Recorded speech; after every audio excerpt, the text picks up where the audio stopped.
Couldn't. All right.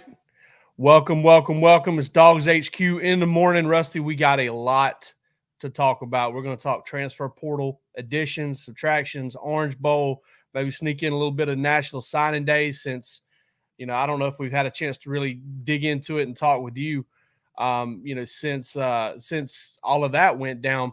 Before we do that, though, let's talk about our partners over at Prize Picks. Listen, Prize Picks, skill-based. All right, this is we've been doing it. We've had some success with it. We've had some tough times with it. But Prize Picks is one of the fastest growing, daily fantasy deals out there. It is phenomenal. It's a way to have a lot of fun. It's a way to get engaged with the sport. You get big payouts up to 25 times what you put in, and if you use the promo code DAWGS DAWGS, you get a deposit match up to $100. It's just a tremendous way to go through and follow the game, whether it's college, whether it's NFL. You can jump in there with other sports, NBA. You can cross pick. You can pick teams of different sports. You put things together in that way. It's so much fun, and it's a wonderful way you can kind of dig into this thing. You can make your own luck a little bit in some of this stuff by just going through, studying the numbers, looking at run defense, pass defenses. We don't have any picks today, but we will later on in the week when we come back to you for the Orange Bowl, assuming that there will be some up at that point. But listen, right now you could jump in. There's not a whole lot going on in the world of football over the next couple of days, unless you're picking some of these bowl games. But the NFL won't be cranked up until the weekend. But jump in, go to Prize Picks, and check it out. Deposit match up to $100 with the promo code DAWGS DAWGS, and go make you a little scratch. Go kind of recover. Maybe get back some of that gift money you lost during Christmas time, because it'd be a good way to get it. All right, Rusty, where do we start with let's start with the portal additions. As we told you over at DawgsHQ, Georgia got Xavier McLeod. They've got Colby Young, and they also added Trevor Etienne. Yeah. Obviously, all of those are guys that Georgia wanted, that Georgia targeted early. What's your thoughts on those three additions, and maybe the biggest one of the bunch? Play now. Like they're not coming to – these guys aren't coming to just to hang out, you know what I mean, or be these guys are coming to play real minutes. They're coming to obviously come into areas that we all feel like as DawgsHQ staff that they needed to have additions at wide receiver, running back, and defensive line. So the first three boxes you check with those guys, and then London Humphreys is another one, we talk about, wide receiver as well. So, I think the one for me, I think I can speak for everybody is Etienne. And I think what he does, Jake, you watch a little more tape than I do, but I think what he brings to you is something that Georgia kind of missed this year, and that was that James Cook, Kenny McIntosh ability to be a pass-catching running back. And Georgia had some of that, but they didn't have what they've had in the past. And this guy can run between the tackles.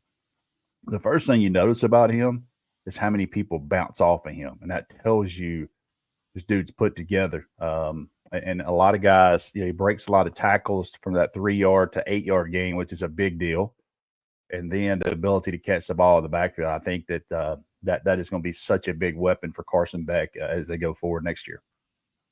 I know a lot of Georgia fans took a lot of pride in, maybe giving Florida fans something to really be upset about on Christmas Eve. I know that, having, stolen Etienne there. And Rusty, with him, I thought, over the past couple of years, one of the better backs Georgia has faced, multifaceted. I always think that, when you've got a player, whether it's a starting wide receiver or a starting cornerback, that they're like, we're going to put you back there on kick return. They're trying to get touches for you. They're trying to get you an opportunity to do some stuff, and apparently he likes doing that. I don't know if he'll do it at Georgia, but I think it does speak volumes to who he is. One guy I want to kind of center on here, though, real quick, is Xavier McLeod. Yeah. Where does he fit? Weighed in, at well north of 300 pounds on his Georgia official visit. Do you see him as a guy that they can kind of use as a versatile piece there on the interior, or do you think they've earmarked him? Yeah, he could play D tackle. He could even play some 5 probably a little bit. You know, they can slide him down a little bit, nose guard. For me, with him, it's a kid that they worked out multiple times. It's a kid they recruited extremely hard to get to Georgia the first time. And they lost him at, South Carolina won a very close recruiting battle. And then, 1 year later, he is at Georgia. So that's a big piece of the puzzle, man. We had a guy here, Carlos Robertson. Happy holidays. Good morning, Carlos. And he said, are you expecting any more D-line transfers? They brought in McLeod. I think the one thing with D-line, Jake, and I'm not saying it's done, but there's a good chance that Warren Brinson, Stackhouse, and several guys are back. You know what I mean? And I don't know they anticipated that. So, if Georgia, if they're able to bring most of their guys back, I don't know how many spots they're going to have in that D-line room, especially with bringing in McLeod. That was a guy that I know was high. They were a high priority for them, and they got it. So signed and done. So, with the D-line room, I think Georgia's had so far a pretty good kind of month of December. It looks like they may get some of these pieces of the puzzle back that they weren't anticipating, especially in that defensive line room. And they got to have some help there. They got to have some depth, got to have some of those younger kids step up. And, that will give those if you bring Brinson and Stackhouse and those guys back, it doesn't make those guys have to play 35 snaps, next year for both of them. You look at Stackhouse in the second half of the Alabama game, man, he had to play too many snaps. I mean, they didn't have a body in there. So if you get Jordan Hall and John Jarrett and all those guys that you recruited as well, get those guys going, could be a really good defensive group that's coming back there, especially up front. Yeah. And you hit on the point that I think is most important here, and it's that when you talk about Christian Miller, who's a redshirt freshman this past year and really started to come on at the end of the year, Jordan Hall, like John Jarrett, that is where, to me, when you see if Georgia wasn't bringing veterans back and you were just going to be that was going to be a little bit of a problem, I thought. Like, just you're bringing in new guys like Nasir Johnson. You can't really rely on those guys, but you're thinking as many of those new guys you're bringing in, you maybe get one or two that can give you, 10 snaps a game.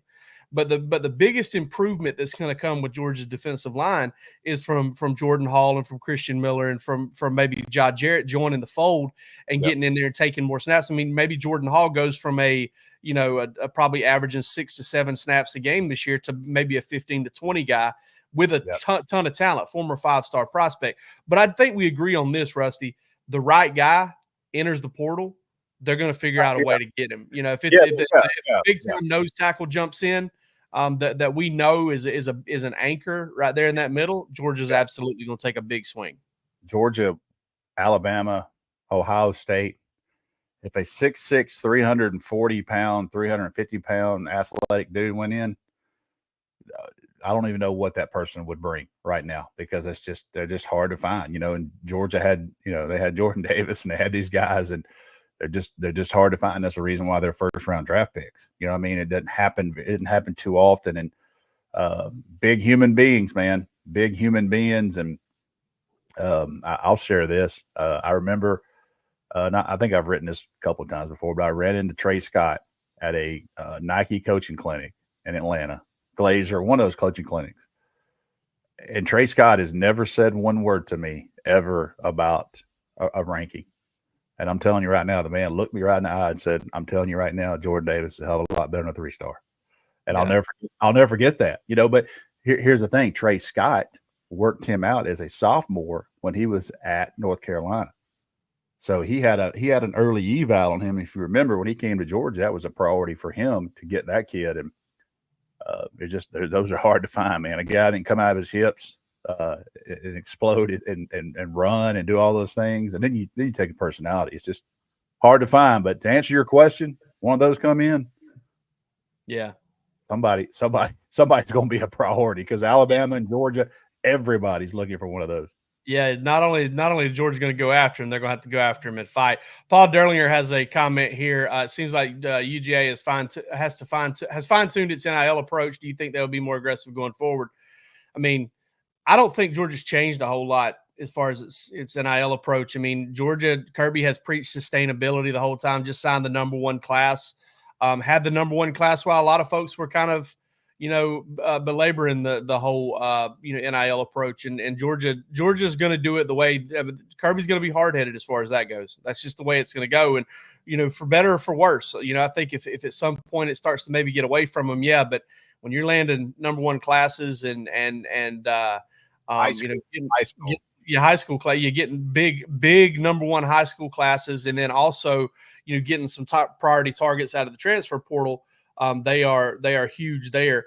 Rusty, let's talk about this whole defensive back deal Georgia has going on. AJ Harris jumps into the portal. Daniel Harris announces he's jumping into the portal, but we've got some more intel on that over at DawgsHQ. What can you tell us about those situations and the finality of it or lack thereof? I guess neither are over with. I don't know that either one of them ever plays another game at Georgia. And I don't know if either one of them are not on the roster come Clemson. So that's interesting with that. So this portal stuff we're learning as well. And I don't want to get too far into this, but the recruiting calendar for that portal is that maybe the worst thing I think I've ever seen. And there's been some bad damn decisions by the NCAA, but this portal window is as bad as I've ever seen. I just don't even know how you fix it. And I'm not defending the NCAA when I say that. Like, I just don't know how you get it in place with classes starting when they start in January. And it's, honestly, I don't feel bad for them or anything. I didn't feel bad for Georgia the past 2 years, but think about what Alabama, Washington, Texas, and Georgia's got them a brain full of that last couple of years. I'll tell you something. As soon as the playoffs are over, those 4 teams, you wait till 3 or 4 days after their season's over and watch the players that'll leave it and what they have to deal with in a short time frame. You remember last year when Georgia won national championship and you guys just landed. Everybody just landed from LA. Next thing you know, you have to start writing stories. This guy's gone. This guy's gone. This guy's gone. This guy's gone. Those 4 teams, they have the kind of luxury of #1 being in the playoffs. But #2, you keep your team together right now. But when that plane lands from those bowl games, it's on for those teams as well. So it's just a mess, man. I'll say one thing. I've known Tate Rodemaker since he was a sophomore. I have known his dad, who was the head coach at Valdosta in several places for many years. For that young man to have to make the decision to walk away, basically as a starter this week in an Orange Bowl game, I don't even know where we are with a calendar because he's got to make decision on his next place now, and there's just a lot to it, man. But it's a bad deal right now with this calendar. I don't even know that I would have the answer, but we got to get some people in the room and try to figure this thing out. And they got to listen to these coaches, man, because what they're going through, trying to prepare for bowl games and playoffs, and then have to give the kids time, give them time to make the decision. And it's a bad deal.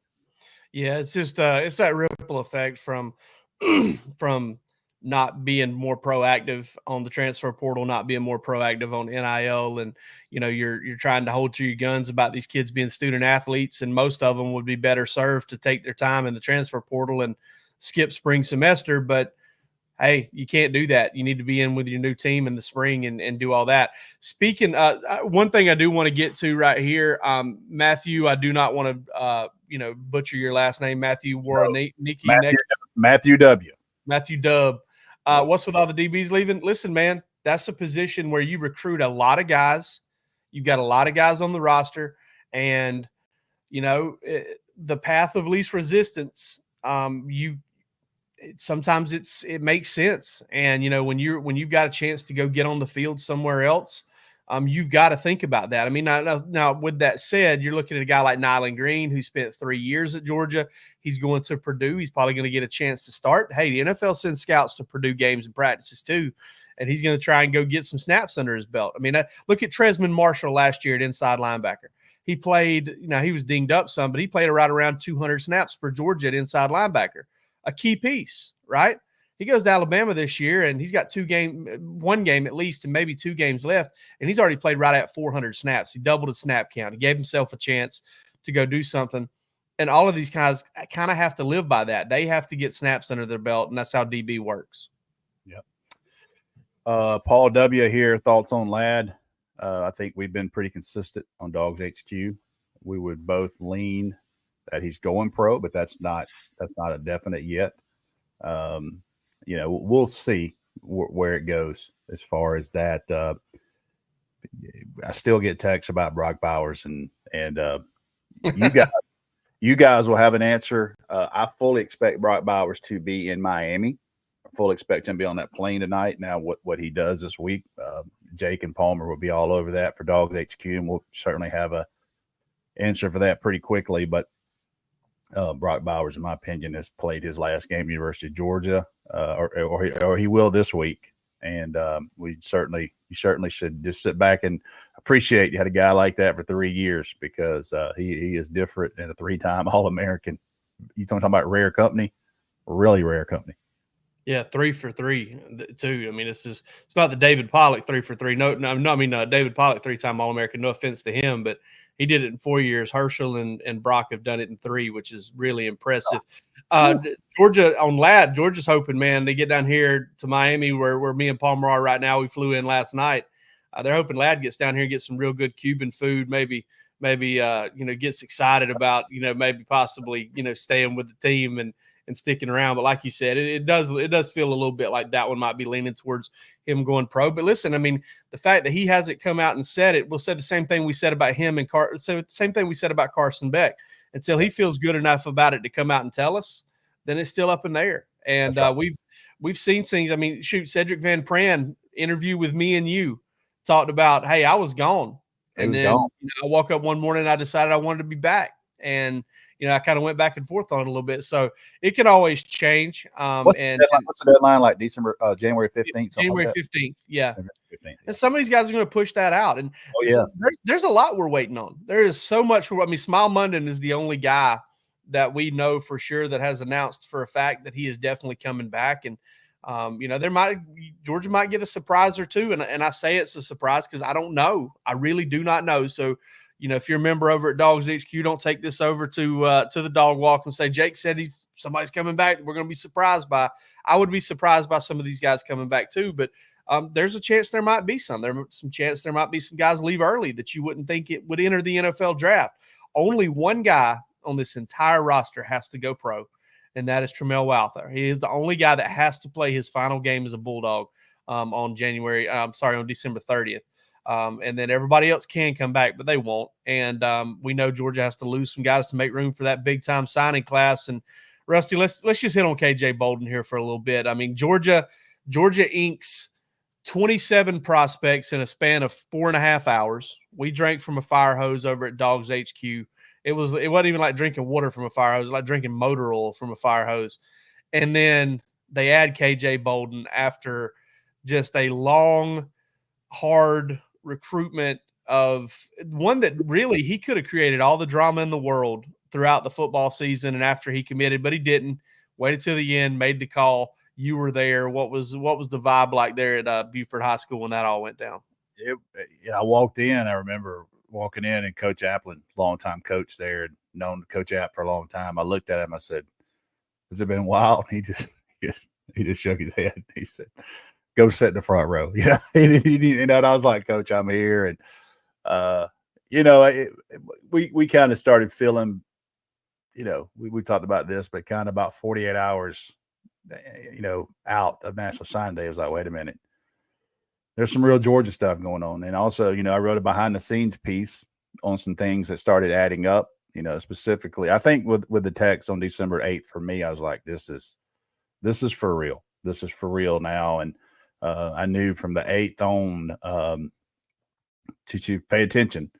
And Georgia got in home. Auburn got in home. Florida State had him on the last visit. But KJ Bolden, man, said it a couple interviews. I felt like Malachi Starks, Caleb Downs, and KJ Bolden are three of the best safeties to come out of Georgia in a long time. And Georgia's going to end up getting two of the three. And it wouldn't surprise me at the end if all three don't go first round at some point. So just ultra talented players.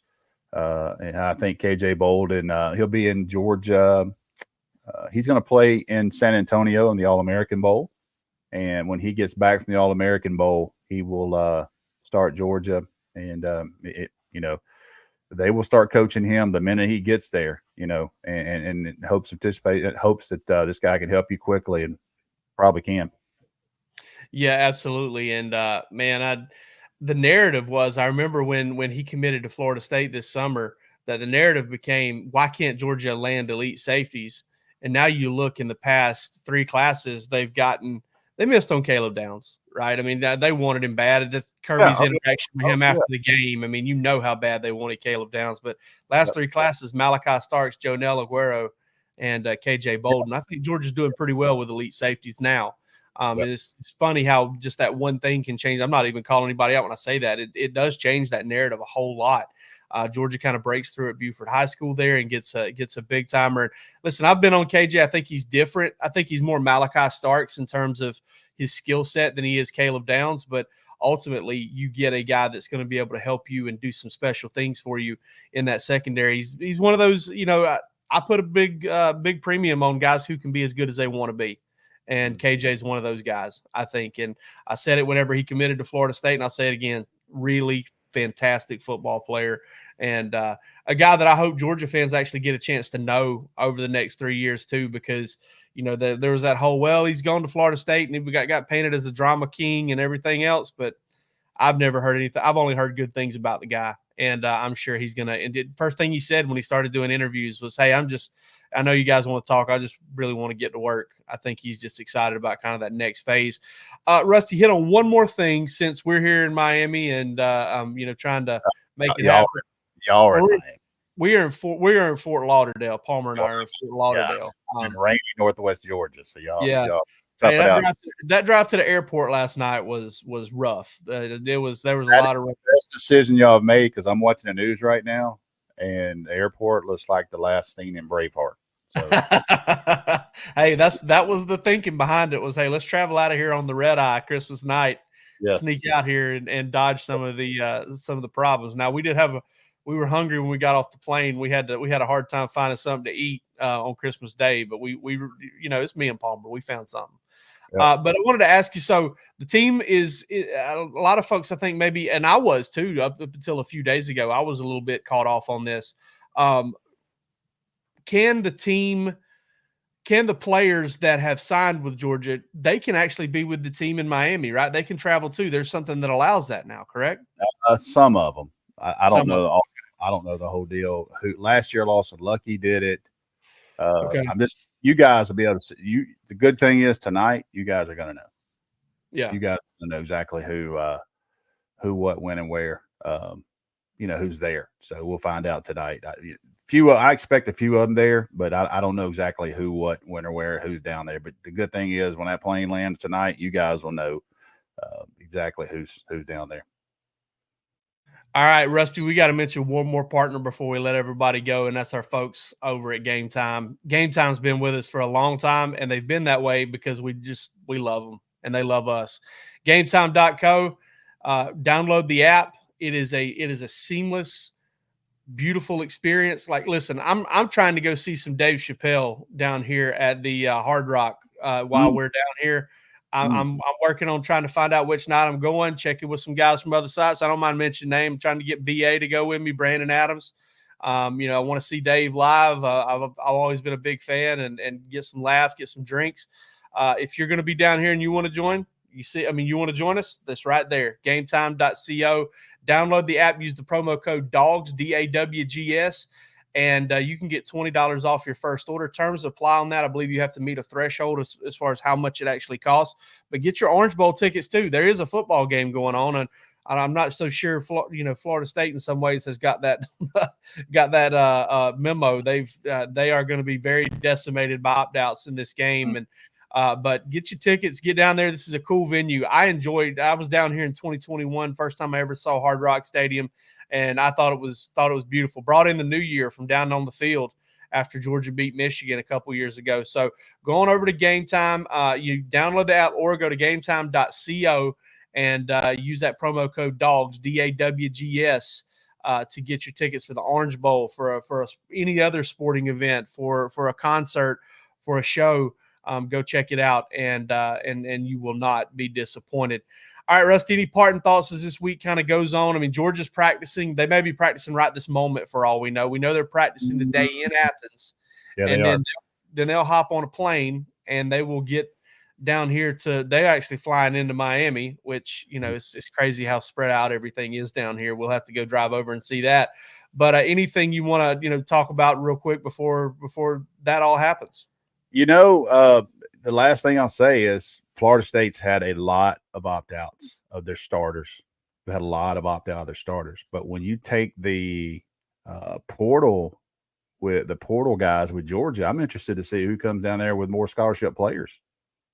Who knows? You know what I mean? I don't know that Florida State they've lost starters. That's the biggest thing for them. And obviously quarterback situation, but Georgia's they're not landing down there with 85 dudes. I mean, we'll see what they end up with, but I feel confident more the starter guys will play for Georgia. I don't know exactly who all is going to play yet, but I wonder who's going to end up with 65, 60 scholarship players in a bowl game. It's just crazy, man.